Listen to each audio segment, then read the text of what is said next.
किसान साथियों, कम लागत में ज्यादा उपज के लिए बुआई से पूर्व इफ्को नैनो डीएपी से बीज उपचार जरूर करें। बाजरा व तिल जैसी फसलों के लिए प्रति किलो बीज में 10 मिलीलीटर नैनो डीएपी का इस्तेमाल बीज उपचार में करें। कपास के लिए प्रति किलो बीज में 20 मिलीलीटर नैनो डीएपी का इस्तेमाल बीजोपचार में करें। गंवार, चौला, मूंग, उड़द, मक्का जैसी फसलों के लिए प्रति किलो बीज में 5 मिलीलीटर नैनो डीएपी से बीजोपचार करें। मूंगफली, सोयाबीन के प्रति किलो बीज में 2.5 मिलीलीटर नैनो डीएपी का इस्तेमाल बीजोपचार में करें। पौध वाली फसलों के लिए 1 लीटर पानी में 5 मिलीलीटर नैनो डीएपी मिलाकर जड़ का उपचार करें। इफ्को नैनो डीएपी का वादा, खर्चा कम और उत्पादन ज्यादा। किसान साथियों, कम लागत में ज्यादा उपज के लिए बुआई से पूर्व इफ्को नैनो डीएपी से बीज उपचार जरूर करें। बाजरा व तिल जैसी फसलों के लिए प्रति किलो बीज में 10 मिलीलीटर नैनो डीएपी का इस्तेमाल बीजोपचार में करें। कपास के लिए प्रति किलो बीज में 20 मिलीलीटर नैनो डीएपी का इस्तेमाल बीजोपचार में करें। गंवार, चौला, मूंग, उड़द, मक्का जैसी फसलों के लिए प्रति किलो बीज में 5 मिलीलीटर नैनो डीएपी से बीजोपचार करें। मूंगफली, सोयाबीन के प्रति किलो बीज में 2.5 मिलीलीटर नैनो डीएपी का इस्तेमाल बीजोपचार में करें। पौध वाली फसलों के लिए 1 लीटर पानी में 5 मिलीलीटर नैनो डीएपी मिलाकर जड़ का उपचार करें। इफ्को नैनो डीएपी का वादा, खर्चा कम और उत्पादन ज्यादा।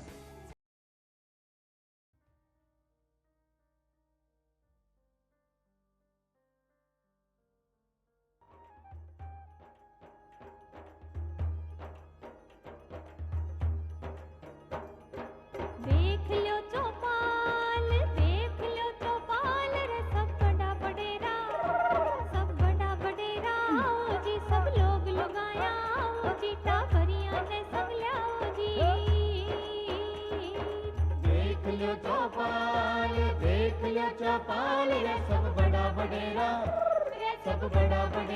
आओ जी, सब लोग लगाया आओ जी, टाबरिया ने सब लाओ जी।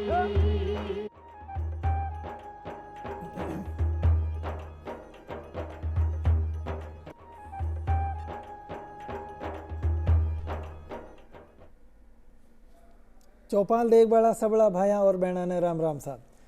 भाई बहना, चौपाल में था सबको स्वागत है।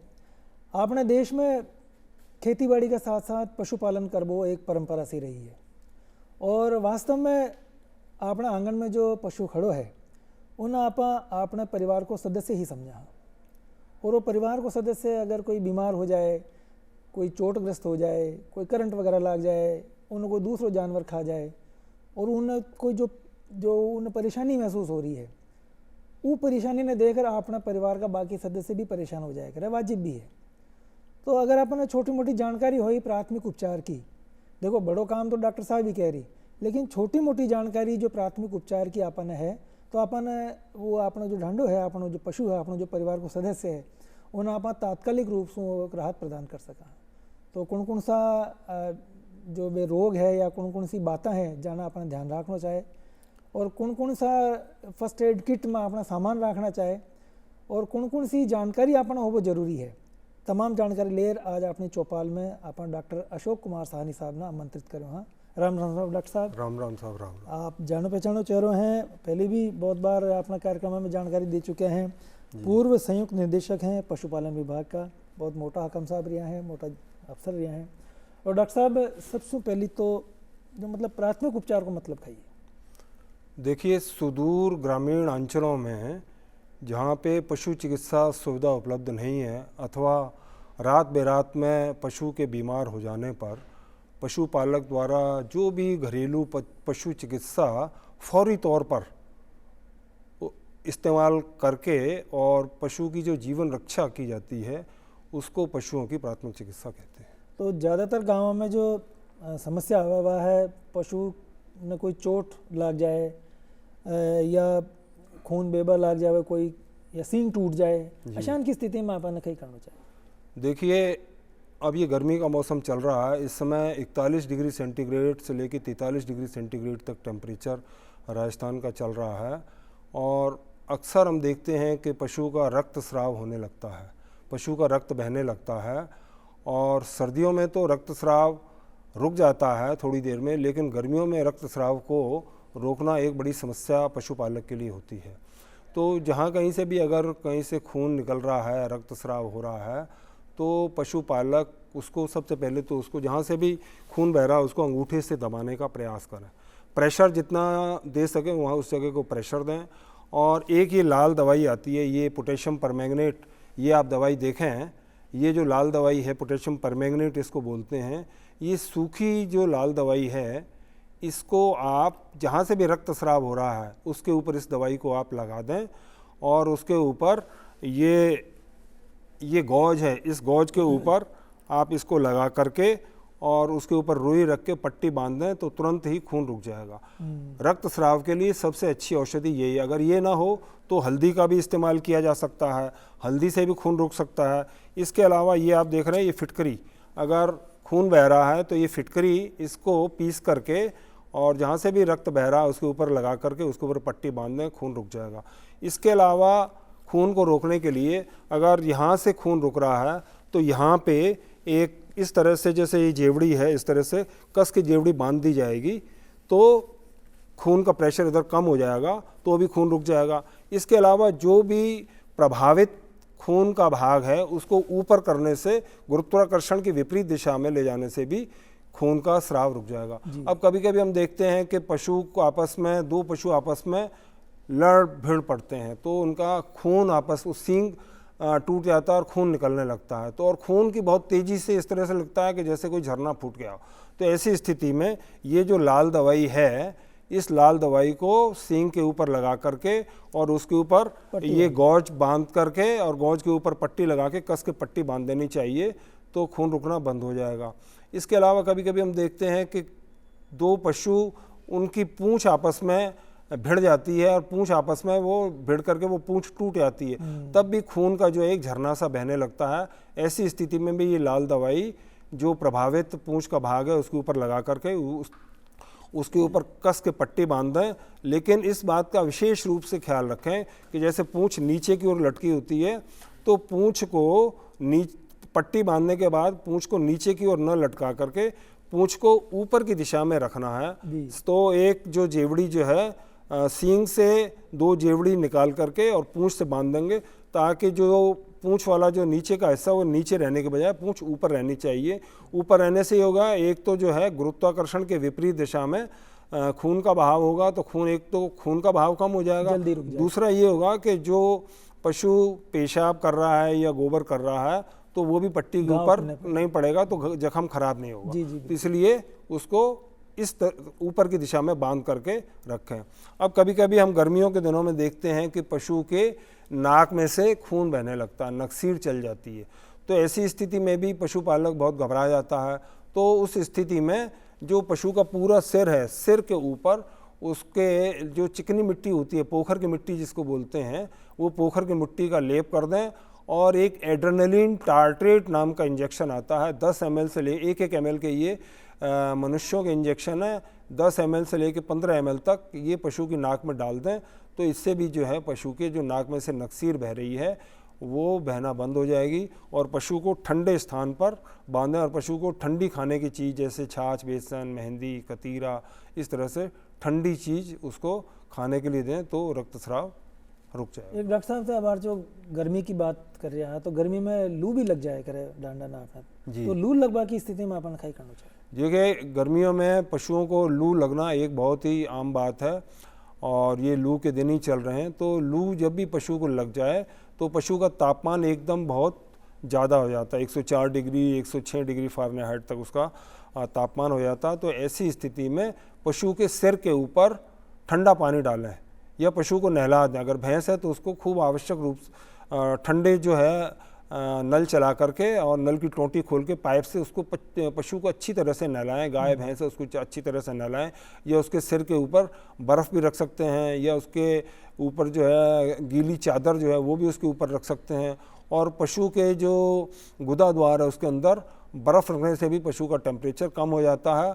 और पशु को पर्याप्त मात्रा में ORS का घोल पिलाएं, जैसे नींबू और चीनी और नमक, काले नमक का घोल मिलाकर के पशु को पर्याप्त मात्रा में पिलाना चाहिए, या पशु चिकित्सक से संपर्क करके नॉर्मल सलाइन का सॉल्यूशन उसको अंतःशिरा चढ़वा देना चाहिए। अच्छा डॉक्टर साहब, आपने पशु कई बार जो है जहरीलो खानो खा ले जी भाई, वो तो पशुओं ने पता कौन है कोई जहरीला चारो है या कोई जहरीली चीज रखी है और कोई उनकी चारा के साथ मिलर खा गयो, तो कभी-कभी जहरीली चीज खावा की स्थिति में आपने पशु न कहीं करना चाहिए। जब भी पशु ने कोई जहरीला पदार्थ खा लिया है तो हमें प्रयास ये करना चाहिए कि वो जहरीला पदार्थ उसके मुंह के रास्ते से ही बाहर निकल जाए। अब कुत्ता बिल्ली ने अगर कोई जहरीला पदार्थ खा लिया है तो गर्म पानी में नमक डाल करके उसको उल्टी करा करके वो जहरीला पदार्थ निकाला जा सकता है, लेकिन गाय भैंस भेड़ बकरी में उसको उल्टी कराना इतना आसान नहीं है। तो ऐसी स्थिति में उसके जो रूमन है उसके अंदर स्टमक ट्यूब पास करके उसको जो है जो भी जहरीला पदार्थ है उसको निकालने का प्रयास किया जाता है। अगर ये भी संभव ना हो तो फिर उसको दस्तावर दवाई दे करके ऐसे प्रयास किए जाते हैं कि दस्तावर दवाई दे करके वो गोबर के रास्ते निकल जाए। और उस जो विषैला पदार्थ है अगर मालूम पड़ गया है तो जो भी विषैला पदार्थ है उसका जो लीफलेट है उसके ऊपर लिखा होता है कोई भी ऑर्गेनोफॉस्फोरस जो भी विषैला पदार्थ है जो भी उसका एंटीडोट है वही एंटीडोट का इंजेक्शन आमतौर पर एट्रोपिन सल्फेट नाम का इंजेक्शन ये पशु को लगाया जाता है, तो इससे काफ़ी उसको रिलीफ मिलता है और साथ ही उसको नॉर्मल सलाइन उसको अंतःशिरा देना चाहिए, तो उससे जो विष का प्रभाव है वो शनै शनै कम होने लगता है। अच्छा, विष को प्रभाव ये दूसरा तरीका से भी हो सके कि एक तो जाने कि भाई आपने जो पशु है वो जहरीली चीज़ खा ली और मान लो कोई जहरीलो जानवर उन्हें काट खियो, कोई सांप बिच्छू भी गाँव में रह रही है तो सांप बिच्छू खा जाए या कोई जहरीलो दूसरे प्रकार को जानवर अगर आपने पालतू पशु ने खा जाए उस स्थिति में कहीं करना चाहिए।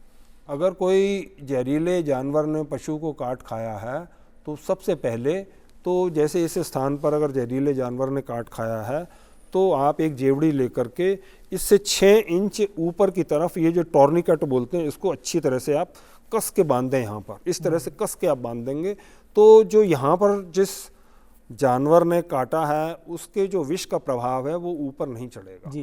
पहली बात तो इस बात का ख्याल रखें।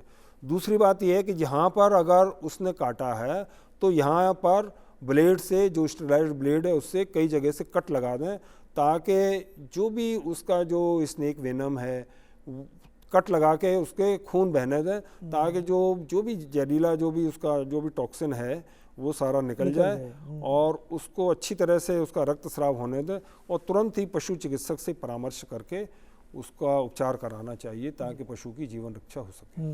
और अगर पशु ने किसी भी वजह से करंट लग जाए जी, कोई बार खुला तार भी हुआ है या बरसात का मौसम है करंट लग जाए उस स्थिति में पशु ने ख्याल बचावा। अगर पशु को करंट लग गया है तो सबसे पहले तो मेन स्विच को बंद कर दें और जो पशु है प्रभावित पशु है उसके शरीर के नीचे लकड़ी के फंटे दे दें ताकि पशु का जमीन से संपर्क टूट जाए।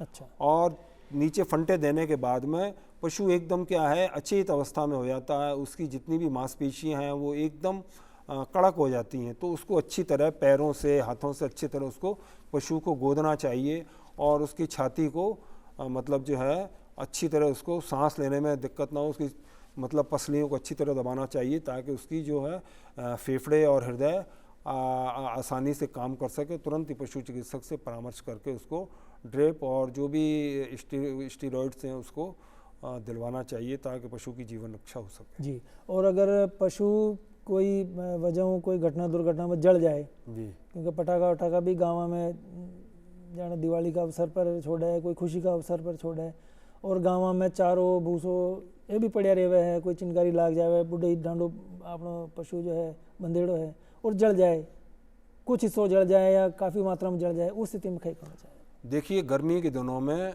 पशु के जलने की बहुत ज़्यादा शिकायतें मिलती हैं।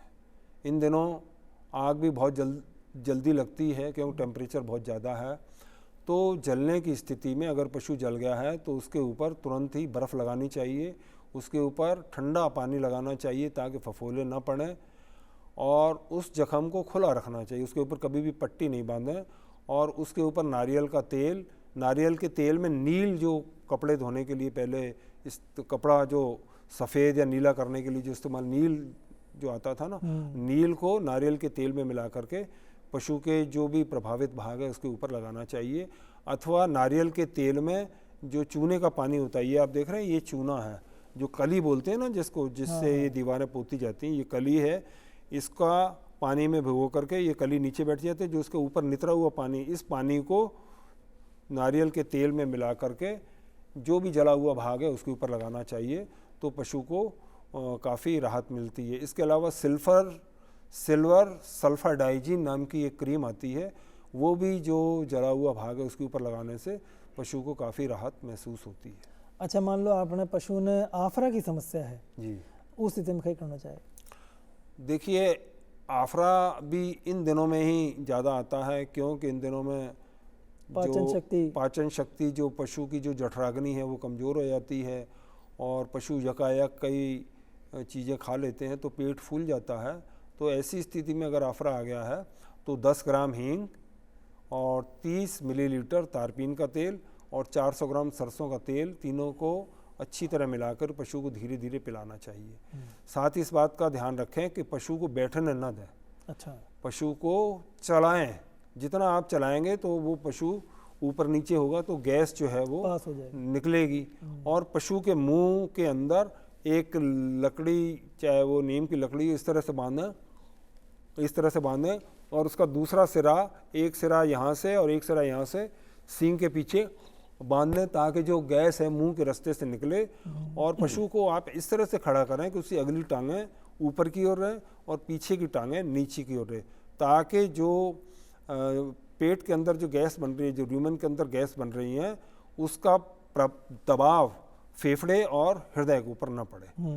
तो अगर पशु बैठ गया तो फिर पशु के मरने की संभावना बहुत अधिक हो जाती है। तो इस बात का विशेष रूप से ख्याल रखें कि पशु बैठे नहीं, उसको धीरे धीरे चलाएं और तुरंत ही पशु चिकित्सक से संपर्क करके उसकी गैस जो है सुई लगा के उस गैस को निकलवा लेना चाहिए। डॉक्टर साहब, बहुत बार आपने पशु जो है जेर कौन डाले जी, ऐसी स्थिति में क्या करना? अगर पशु ने जेर नहीं डाला है तो बांस की पत्ती आधा किलो और करीब 30 ग्राम गाजर के बीज और करीब 250 ग्राम गुड़, इसको 1.5 किलो पानी में अच्छी तरह उबाल लें। जब ये पानी आधा रह जाए तो ये पिला दें। या हल्दी, 30 ग्राम हल्दी, 30 ग्राम अजवाइन, 30 ग्राम सौंठ, 250 ग्राम गुड़, करीब 1.5 किलो पानी, इसको इतना उबालें कि वो आधा रह जाए, इसको पिला दें तो पशु जेर डाल देता है। या 8-10 लौंग आप ले लें, 8-10 लौंग को तवे के ऊपर आप गर्म कर लें और 250 ग्राम गुड़ उसको भी गर्म कर लें और लौंग को, गर्म गुड़ को और गर्म लौंग को जानवर को खिला दें तो जानवर थोड़ी देर में जेर डाल देता है। और अगर कोई कारण से गर्भाशय बाहर आ जाए जी, अपने पशु का, उस स्थिति में क्या करना चाहिए? देखिए ये गर्मी के दिनों में पशु का गर्भाशय बाहर निकलना एक बहुत ही आम समस्या है। ख़ास तौर से इस समय जो पशु ज्ञाबिन है उसमें गर्भाशय बहुत गर्मी के दिनों में बहुत आसानी से बाहर आ जाता है। तो ऐसी स्थिति में पशु को छाछ और बेसन मिला करके पिलाएं, पशु को मेहंदी पानी में घोल करके पिलाएं। और ये आप देख रहे हैं ये कतीरा है, इसको 250 ग्राम या 200 ग्राम से 250 ग्राम रोज़ाना कच्चे मिट्टी के बर्तन में रात को भिगो दें और सवेरे ये फूल जाएगा। इस कतीरे को आप रोज़ाना 200 ग्राम रोज़ाना खिलाएंगे तो इससे जो उसका जो गर्भाशय बाहर निकलना बंद हो जाएगा। इन दिनों देखो प्रकृति ने, ये देख रहे हैं आप, ये बील है, बेल पत्थर, इसको भी आप इसका गूदा निकाल करके और साथ में अगर इसकी ये गिट्टक जो है, इसको गिट्टक समेत भी अच्छी तरह कूट करके आप पशु को खिलाएंगे। अच्छा। तो इससे भी पशु का जो गर्भाशय बाहर निकलना वो बंद हो जाएगा। साथ ही उसके जो बाहर जो उसके मूत्र द्वार है उसके ऊपर छींकी लगा दें तो उससे भी जो है उसका जो गर्भाशय निकलना बंद हो जाए। मतलब गर्मी की मौसम में गर्मी की वजह से ही समस्या ज़्यादा हुआ है अपने पशु ना, बार बात आ रही है। अब गर्मी में देखो दस्त भी हो जाया करे क्योंकि और पेचिश हो जाया करे, ये भी गर्मी में ही हुआ है। तो ऐसी स्थिति में आपने क्या करना चाहिए? देखिए परमात्मा ने सारी जो भी हमारी पशु औषधियाँ हैं, वो चाहे मानव हो या बच्चे हों या हमारे पशु पक्षी हों, सारी औषधियाँ उसने हमारे रसोई में, हमारे इर्द गिर्द उसने बनाई हैं और हमको कहीं बाहर जाने की ज़रूरत नहीं है। हम अज्ञानतावश बाहर घूमते हैं और अनावश्यक रूप से पैसे खर्च करते हैं। अगर दस्त हो गए पशु को या उसको पेचिश लग गई तो आप आम, अमरूद और जामुन तीनों के पत्ते मिला करके पशु को खिलाएं तो पशु के दस्त बंद हो जाएंगे। उसको छाछ में काला नमक और जीरा मिला के पशु को पिलाएं, उससे जो है दस्त बंद हो जाएंगे। ये नींबू देख रहे हैं जी। सर्वत्र उपलब्ध है। नींबू की शिकंजी पशु को पिलाएं। इसके अलावा ORS का घोल, उसको चीनी और काले नमक का घोल, उसको पशु को आप पिलाएंगे तो उसके दस्त बंद हो जाएंगे। ये आप देख रहे हैं नीला थोथा, जी। ये बहुत ही गुणकारी दवाई है। इसको 8 से 10 ग्राम, इसको 8 ग्राम, इसको 1% 2% का घोल बना कर के पशु को पिलाएं तो पशु के दस्त बंद हो जाएंगे। चावल का मांड जो है पशु को पिलाएं तो पशु को दस्त बंद हो जाएंगे। तो इन घरेलू उपायों से हम पशुओं के प्राथमिक चिकित्सा कर सकते हैं। एक रोग भी गर्मी को ही मैंने समझ में आ रही हो, वो है खुजली। जी भाई डांडा ढोरने खुजली भी हो जाए करे, कोई दूसरा पशु के संपर्क में आबा के वजह भी हो सके, या गर्मी में पसीना वसीना आवे, आप उन्हें नहलाए धुलाए टाइम पर कौन है, वक्त पर कौन है, पसीना की वजह से भी आ जाए, खुजली होगा की स्थिति में क्या करना चाहिए? देखिए, खुजली के लिए सबसे पहले ये ध्यान में रखें कि पशुओं को एक तो परजीवी रोग कोई भी नहीं हो। चाहे परजीवी रोग वायु परजीवी भी हो सकते हैं, जैसे पशु के शरीर पे जुएं, चिच्चड़, कलीले, लीकें जो होती हैं, वायु परजीवी नहीं रहना चाहिए। और वायु परजीवी से बचाव के लिए जो बाड़े में ये कली देख रहे हैं, ये कली का आप छिड़काव करें। ये कली आप देख रहे हैं, ये कली का आप बाड़े में अच्छी तरह छिड़काव करेंगे तो ये पशु जब ज़मीन पे बैठेगा तो कली उसके शरीर के ऊपर ये लग जाएगी। तो ये कली लगते ही उसके शरीर से जो जुएं चिच्चड़ हैं वो ख़त्म हो जाएंगे। इसके अलावा उसको आइवरमेक्टिन का इंजेक्शन जो है 7 से 8 ml ये भी उसको लगवाना चाहिए। और अगर कोई अंतः परजीवी हैं तो एल्बेंडाजोल 3 ग्राम की गोली उसको देनी चाहिए। और ख़ास तौर से ये आप देख रहे हैं नीला थोथा, ये देना चाहिए। तो ऐसी स्थिति में वायु परजीवी अंतः परजीवी दोनों का पहले तो समूल नाश कर देना चाहिए। और पशु को खुजली है तो देखिए प्रकृति ने कैसी हमारे लिए व्यवस्था करी है। ये देख रहे हैं ये नीम के पत्ते हैं। हाँ। ये नीम के पत्ते, इसको पानी में उबाल करके और गुनगुने पानी से पशु को अच्छी तरह से नहलाएं। और ये देख रहे हैं ये नीम की छाल है, ये नीम की छाल है। ये नीम की छाल इसको पत्थर पे रगड़ करके जहाँ भी जो खुजली वाला प्रभावित भाग है उस पर लगाएंगे तो खुजली ख़त्म हो जाएगी। और ये आप देख रहे हैं ये गंधक है, ये गंधक, ये देख रहे हैं गंधक, ये गंधक, इसको सरसों के तेल में मिला करके जहाँ भी खुजली है वहाँ पर लगाएंगे तो खुजली ख़त्म हो जाएगी। इसके अलावा जैसे कुत्तों में अगर कभी खुजली हो जाती है तो ये गंधक जो है इसको चने के दाने के बराबर दूध में मिला के पिलाते हैं तो कुत्तों की खुजली भी ख़त्म हो जाती है। इसके अलावा जो जला हुआ तेल है, जले हुए तेल को अगर कुत्तों के शरीर में खुजली है वो भी लगाने से कुत्तों के शरीर की खुजली समाप्त हो जाती है। तो कोई भी प्रयोग आप कर सका, मतलब यान नहीं कि भाई प्रयोग करवा सो कुत्ता की या आपने गाय भैंस की खुजली और ज़्यादा बढ़ गई, अशान की संभावना तो नहीं नहीं, ऐसा नहीं है। ये तो प्राथमिक चिकित्सा के रूप में हमने आपको बताया है। और अधिक जानकारी के लिए जो निकटतम पशु चिकित्सक है उनसे संपर्क करना। मतलब डॉक्टर के तो जानो ही पैड़ी, वो तो पशु ना अपना तात्कालिक फौरी रूप से जो ये चिकित्सा जो है ये हम कर सकते हैं अपने घर पर। इस बात की जानकारी हमारे पशुपालक भाइयों को होनी चाहिए। अच्छा, एक आपने पशु ने थनैला रोग भी हो जाए करे जी। थनैला की स्थिति में क्या करना? देखिए, जब भी थनैला रोग हो जाए तो थनैला रोग की पहचान ये है कि पशु का जो है वो थन और उसका जो गादी है वो लाल हो जाती है और उसमें से दूध कम आने लगता है। जैसे जैसे समय बीतता है फिर उसमें गांठें पड़ने लगती है, फिर जो दूध का रंग है वो पतला पड़ जाता है, उसमें मवाद आने लगती है, उसमें छिछड़े आने लगते हैं और फिर जो उसका सुराख है, थन का सुराख है वो बंद हो जाता है। तो ऐसी स्थिति में पशुपालक को बहुत ही आर्थिक नुकसान होता है।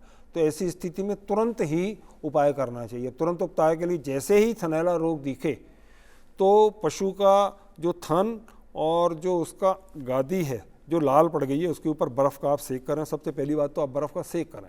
दूसरा, आप ये देख रहे हैं ये सरसों का तेल है। हाँ। ये सरसों का तेल घर में उपलब्ध है। ये सरसों का तेल 1 लीटर सरसों के तेल को आप कढ़ाई में पका लें और उसके अंदर 10 नींबू काट के डाल दें। इसको 1 लीटर को अच्छी तरह पका लें और इसके अंदर 10 नींबू काट के अच्छी तरह डाल दें और 400 ग्राम गुड़िया खांड जो देसी खांड होती है वो उसके अंदर डाल के उसको पका के रख लें। इसको 100 ग्राम सवेरे 100 ग्राम शाम को जानवर को खिलाएं तो बहुत ही लाभ होगा। ये तो हुआ उसको खिलाने की। दूसरा घरेलू उपाय है, उसको 150 ग्राम रोजाना आंवला आप रोजाना उसको खिलाएं। अच्छा, ये तो होगा खिलाने की बात। अब जो उसके गादी और जो उसका जो थन है उसके ऊपर लगाने के लिए आप ध्यान में रखें। देखिए, ये आप देख रहे हैं ये ग्वार पाठा ग्वार है। पाठा जी। ये ग्वार पाठा है, ये 250 ग्राम आप ग्वार पाठा इसका गूदा निकाल लें। और ये आप हल्दी देख रहे हैं, ये करीब 1-1.5 ग्वार पाठा हल्दी, और इसके अंदर ये कली देख रहे हैं चूना, जो चूना है ये करीब 5 ग्राम इसको पानी में भिगो करके, या बाज़ार में 1 रुपए की जो जर्दा और वो चूना खाते हैं मिलती है, 1 रुपए की वो शीशी वो जो आती है ना प्लास्टिक की, वो तो 1 रुपए की वो लेके, तो 250 ग्राम ग्वार पाठा और 1.5 चम्मच हल्दी और करीब 5 ग्राम ये चूना, और ये 1 नींबू का रस उसके अंदर निचोड़ दें, और उसके अंदर 50 ग्राम अरंडी का तेल, इन पाँचों को अच्छी तरह आप मिला लें। और जानवर के जो भी उसकी जो गादी है, जो भी उसका जो थन है, उसके दिन में 5-6 बार अच्छी तरह उसका लेप करें, और दिन में 5-6 बार उसके दूध निकालें। 5-6 बार जब दूध, क्योंकि जितने भी माइक्रो ऑर्गेनिजम्स हैं वो दूध के अंदर ही विकसित होते हैं। अगर दूध बराबर निकलता रहेगा तो वो माइक्रो ऑर्गेनिजम्स विकसित ही नहीं होंगे, और शनै शनै वो थनैला रोग समाप्त हो जाएगा। इन उपायों को करने से ये एक तो इलाज बहुत सस्ता है, आसानी से सुलभ है और बहुत ही सुरक्षित है। इस उपाय को करके हम थनैला रोग से मुक्ति पा सकते तो डॉक्टर साहब अपना जो फर्स्ट एड किट है जिन्हें आपने खेमा उनमें ये सब चीज़ें होनी चाहिए हैं जी। और उन्हें की प्रकार से रखना चाहिए आपने? देखिए, एक पशुपालक भाई को अपने घर पे जो एक फर्स्ट एड किट है वो आवश्यक रूप से होना चाहिए। आप ये देख रहे हैं कि ये घर में कैंची, ये पट्टी, और ये आप देख रहे हैं ये रुई है, और ये लाल दवाई है। ये देख रहे हैं आप, ये लाल दवाई बहुत ही उपयोगी है। आप ये देखें, इसको थोड़ा सा जैसे ही जानवर के कभी मुंह में छाले हुए तो ये हमने इसको पानी में डाल दिया, ये गुलाबी हो गया। तो जहाँ कहीं भी जख्म है जी। तो इस लाल दवाई से आप धोएंगे तो जख्म ठीक हो जाएगा। मुंह में छाले हैं तो ये छाले ठीक हो जाएंगे, और खुर में कहीं छाले हैं वो ठीक हो जाएंगे। तो ये आवश्यक रूप से ये किट हमारे घर में आवश्यक रूप से रहनी चाहिए। और ये आप देख रहे हैं, ये पानी ये भी बहुत उपयोगी है। जब भी पशु का जख्म हो उसको पानी से आप अच्छी तरह धोएं, पानी से अच्छी तरह धो के जख्म एकदम साफ हो जाएगा, और उसके ऊपर तेल और हल्दी। वो जो पानी वो कोई विशेष पानी है? ये नहीं, ये सामान्य पानी है। अब पानी के भी देखो, हम इसके भी पानी से भी हम बहुत रोगों को ठीक कर सकते हैं, भाप को भी से भी बहुत रोगों को ठीक कर सकते हैं, बर्फ़ से भी बहुत रोगों को ठीक है। जैसे मैंने आपको बताया, थनैला रोग की जब प्रारंभिक अवस्था है तो बर्फ़ लगाएंगे तो ठीक हो जाएगा। अब भाप से आप सोचिए, जब भी जानवर को सर्दी में जुकाम खांसी होता है उसको भाप का बफारा देंगे तो उससे वो ठीक हो जाएगा। ये जो पानी है इसको गर्म पानी हम करेंगे तो जब भी कोई हमारा देखते हैं पक्षी हमारा कभी घायल हो जाता है, नीचे गिर पड़ा गर्मी के दिनों में घायल हो गया, तो उस घायल अवस्था में कार्टून में पक्षी को डालें और एक गर्म पानी की बोतल एक इधर रखें एक इधर रखें, और उसको तुरंत ही पक्षी चिकित्सालय में ले जा करके उसको हम उसका उपचार कराएंगे तो वो पक्षी ठीक हो जाएगा। तो डॉक्टर साहब, आप माँ का कार्यक्रम पधारा, बहुत अच्छी जानकारी दी, आपका बहुत बहुत धन्यवाद। और माँ के पूरी उम्मीद है कि तेरी जो तमाम जानकारी है इसो माँ का किसान भाई बहन है, पशुपालक भाई बहन है, आपका जानवर ने जो माँ को परिवार को सदस्य है उनकी भली प्रकार से चिकित्सा सेवा कर सकी। और फिर अंत में तो भाई बड़ा डॉक्टर साहब को ने जार दिखाना ही है, बड़ा याद नहीं कि भाई ये जो डॉक्टर साहब बताए तो प्राथमिक उपचार है, एक बाद बड़ा डॉक्टर साहब को जार पूरी जानकारी ले पूरा इलाज लेना चाहे ताकि आप जो पशु है उनकी पूरी उत्पादकता बनी रहे। बहुत बहुत धन्यवाद डॉक्टर साहब, आप वहाँ का कार्यक्रम बता रहे चौपाल रो बखत हो रो पूरा इजाज़त देनी पड़ सी बार तो धन्यवाद। राम।